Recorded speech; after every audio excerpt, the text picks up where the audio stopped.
नमस्कार दोस्तों, मैं अमन स्वागत करता हूं आपके अपने YouTube चैनल एजुकेशन हब पे। आज है 2 अगस्त और चलिए जानते हैं 2 अगस्त से संबंधित कुछ इंपॉर्टेंट अपडेट्स।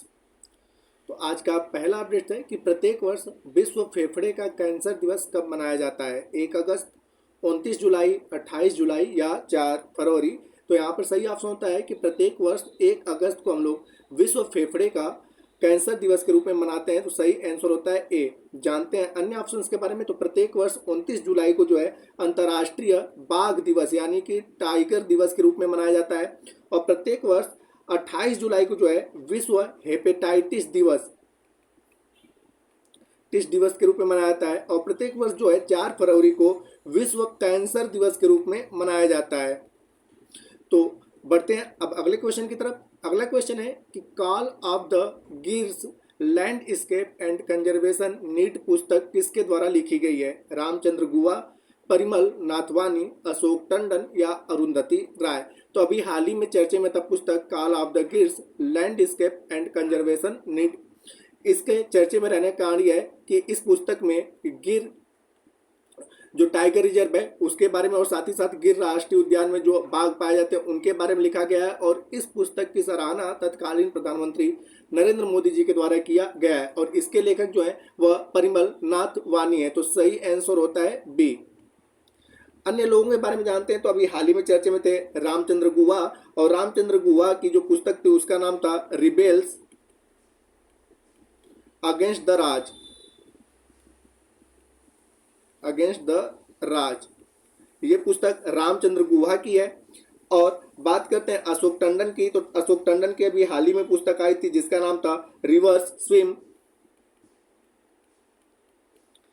स्विम नामक पुस्तक जो है अशोक टंडन की है। और अरुंधति राय की पुस्तक हाल ही में चर्चे में थी जिसका नाम था आजादी। तो ये सारे पुस्तक भी आप अपने एग्जाम की दृष्टि से याद रख सकते हैं। बढ़ते हैं अगले क्वेश्चन की तरफ। तो अगला क्वेश्चन है कि युग युगीन भारत संग्रहालय का उद्घाटन केंद्रीय मंत्री गजेंद्र सिंह शेखावत के द्वारा कहाँ किया गया? पुणे में, शिमला में, कोहिमा में या नई दिल्ली में? तो यहाँ पर सही आंसर होता है डी कि युग युगीन भारत संग्रहालय का जो उद्घाटन है केंद्रीय मंत्री गजेंद्र सिंह शेखावत के द्वारा नई दिल्ली में जो है भारत मंडपम में किया गया। भारत मंडपम में किया गया। अब बात करते हैं भारत मंडपम की। तो इसका उद्घाटन 26 जुलाई साल 2023 को प्रधानमंत्री नरेंद्र मोदी के द्वारा किया गया। और इसके जो वास्तुकार हैं वह है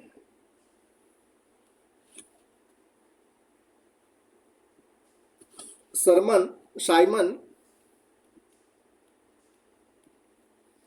NAF और साथ ही साथ संगमा सिंह है।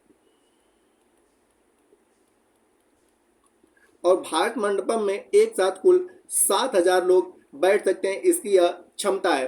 तो यहाँ पर युग युगीन भारतीय संग्रहालय का उद्घाटन जो है नई दिल्ली के भारत मंडपम में किया गया। अन्य ऑप्शंस की चर्चा करते हैं। तो यहाँ पे भारत का पहला संविधान गार्डन जो है पुणे में खोला गया। भारत का पहला संविधान गार्डन। शिमला की बात करें तो भारत का पहला कैग संग्रहालय जो है शिमला में खोला गया। और कोहिमा भी चर्चे में था। तो कोहिमा शांति स्मारक और इको पार्क का उद्घाटन कोहिमा में किया गया है। तो दिए गए क्वेश्चन के अकॉर्डिंग सही आंसर होता है डी। अन्य ऑप्शंस के बारे में मैंने आपको बताया। अगला क्वेश्चन है कि सेना की चिकित्सा सेवा की पहली महिला महानिदेशक कौन बने? सुमन कुमारी, प्रीति रजक, साधना सक्सेना नायर या फातिमा वसीम? तो यहाँ पर सही आंसर होता है कि सेना की चिकित्सा सेवा की पहली महिला महानिदेशक जो है साधना सक्सेना नायर बनी है। तो सही आंसर होता है सी। अन्य ऑप्शंस के बारे में जानते हैं। तो अभी चर्चे में थी सुमन कुमारी। तो सुमन कुमारी क्या है? तो BSF की बॉर्डर सिक्योरिटी फोर्स की पहली महिला स्नाइपर है। प्रीति रजक की बात करें तो भारतीय सेना की पहली महिला सूबेदार है। और फातिमा वसीम की बात किया जाए तो सियाचिन के ऑपरेशनल पोस्ट पर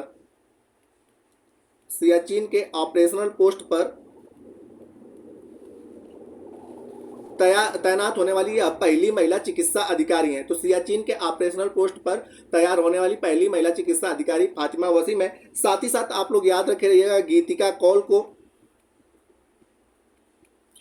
तो ये क्या है? तो सियाचिन में तैनात होने वाली पहली महिला चिकित्सा अधिकारी हैं।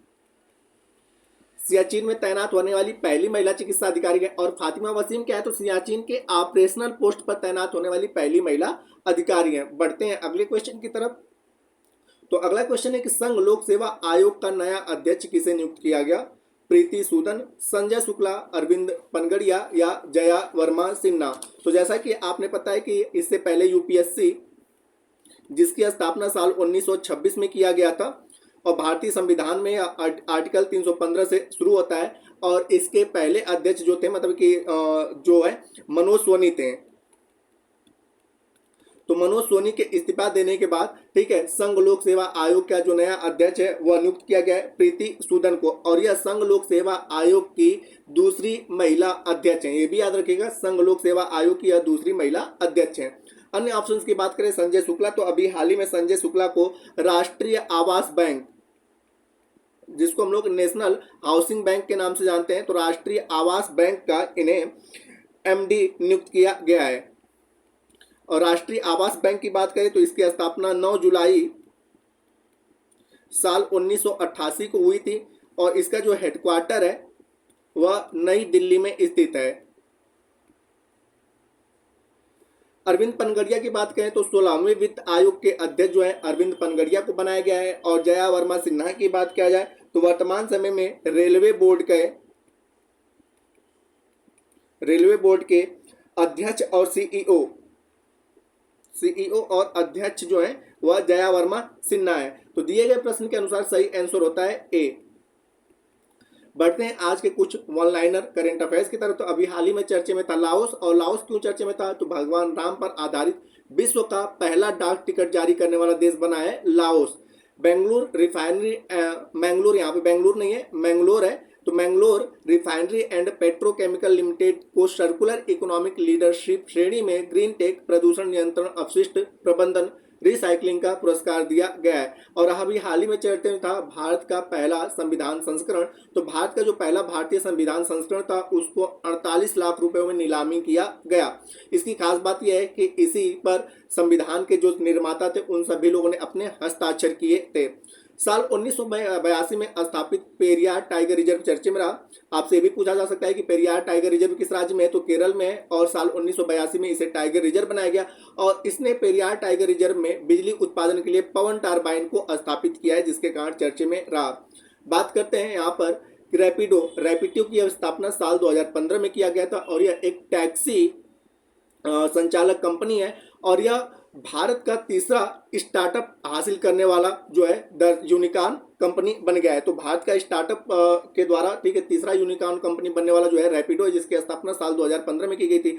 अब यहाँ पे चर्चे में आता है कि यूनिकॉर्न का दर्जा किसे दिया जाता है, तो जब किसी कंपनी का जो है वह कमाई जो हो जाता है $1 मिलियन अगर हो जाता है तो उसे यूनिकॉर्न का दर्जा दिया जाता है। तो इस प्रकार से स्टार्टअप का यह तीसरा कंपनी है जो भारत में यूनिकॉर्न का दर्जा हासिल किया है। हाल ही में चर्चे में था राष्ट्रीय कौशल विकास निगम, और इसने महिलाओं के उद्यमिता को बढ़ावा देने के लिए महिला उद्यमिता कार्यक्रम की शुरुआत की है। और भारत चीन के बाद विश्व का दूसरा सबसे बड़ा एल्युमिनियम उत्पादक देश बन गया है। तो यह कुछ थे आज के वन लाइनर करेंट अफेयर्स। अब समय पिछले सेशन में पूछे गए प्रश्न का उत्तर देने का। तो पिछले सेशन में आपसे पूछा गया था कि आर्मी पोस्टल सर्विस ने पहले अस्थायी आधार नामांकन केंद्र का उद्घाटन किस शहर में किया, तो जिसका सही उत्तर था नई दिल्ली। तो जिन्होंने भी सही उत्तर दिया उनके लिए बधाई। अब समय है आज के प्रश्न का। तो आज का प्रश्न है कि संघ लोक सेवा आयोग का नया अध्यक्ष किसे नियुक्त किया गया? प्रीति सूदन, संजय शुक्ला, अरविंद पनगड़िया या जया वर्मा सिन्हा। तो आप इसका आंसर हमें कमेंट बॉक्स में दे सकते हैं। आपके कमेंट का हमें इंतजार रहेगा। तो दोस्तों वीडियो पसंद आए तो वीडियो को लाइक करें, कमेंट करें तथा अपने दोस्तों के साथ शेयर करें, और चैनल पर नए तो चैनल को सब्सक्राइब अवश्य करें। तथा इस पीडीएफ के लिए आप हमारे टेलीग्राम से जुड़ सकते हैं, जिसका लिंक वीडियो के डिस्क्रिप्शन में दिया हुआ है। तो वीडियो के अंत तक बने रहने के लिए धन्यवाद। मिलते हैं जल्दी नेक्स्ट वीडियो में।